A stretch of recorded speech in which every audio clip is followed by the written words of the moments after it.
This demonstration will walk through the basic steps to convert an existing VMware Live Site Recovery setup with vSphere Replication from the legacy mode of vSphere Replication to the new enhanced vSphere Replication configuration.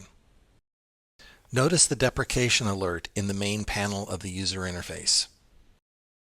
The current configuration still has legacy vSphere Replication configured.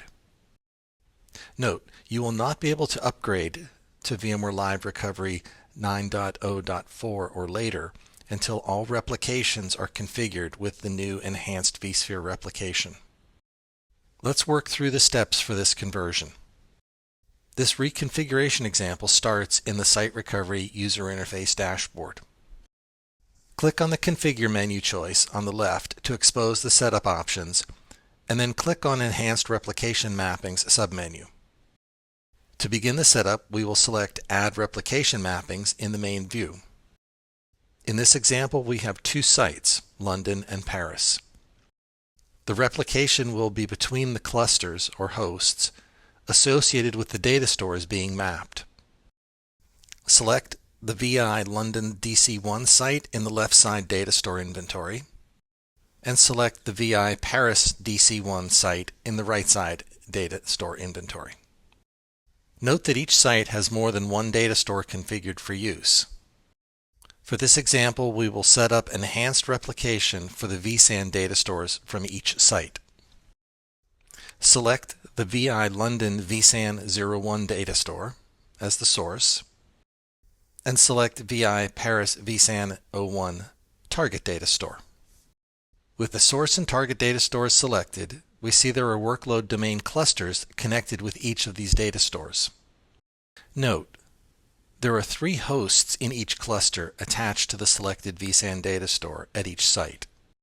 The enhanced vSphere replication will set up VM replication data paths between the associated hosts at each site. Let's go ahead and add the mapping and check the status. Click Add One Replication Mappings to use this mapping pair. Now let's review the mapping in more detail. Select VI London Cluster 1 from the list and open the test details. At this point, the site-to-site mapping looks good, and we should be ready to add the new enhanced vSphere replication mappings to any existing VM replications.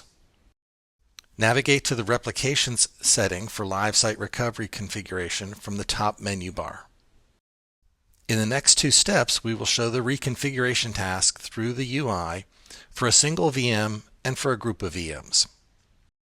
Because of our initial site context, we will need to select Incoming from the left-hand selection view to see the VMs inbound to this site. Note that there are currently no outgoing VM replications that need reconfigured. For the first part of this demo, we will reconfigure just one virtual machine. This is a good approach when the configuration and replication criteria, for example, recovery point objectives, are specific to a single VM protection scenario. Select app1db from the VM list and click on Reconfigure from the menu choices. You can see that this VM is currently configured for legacy replication. This is what we will update. Select Enhance Replication Mode. Click Next. We will not change any other VM disk configuration details at this point.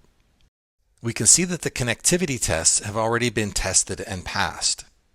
If this had not happened, you can select the pairing and choose to run all tests at this point. Click Next. For the specific replication settings, we will keep this simple. Select Enable Network Encryption for VR data for this item. The setup requires this. Optionally, we can select the Enable Network Compression for the VR data for this item. Click Next and then click Finish to complete the reconfiguration for this one virtual machine. For the second part of this demo, we will reconfigure multiple VMs at the same time.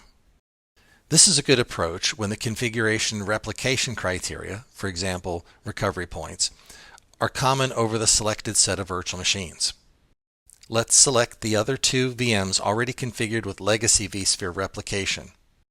Select App Web 1 and App 1 Web 2 from the VM list and click Reconfigure from the menu choices. As we saw in previous example, simply select Enhance Replication Mode and click Next. In this case, because multiple VMs are selected, we will not be able to address any per-disk changes for each VM.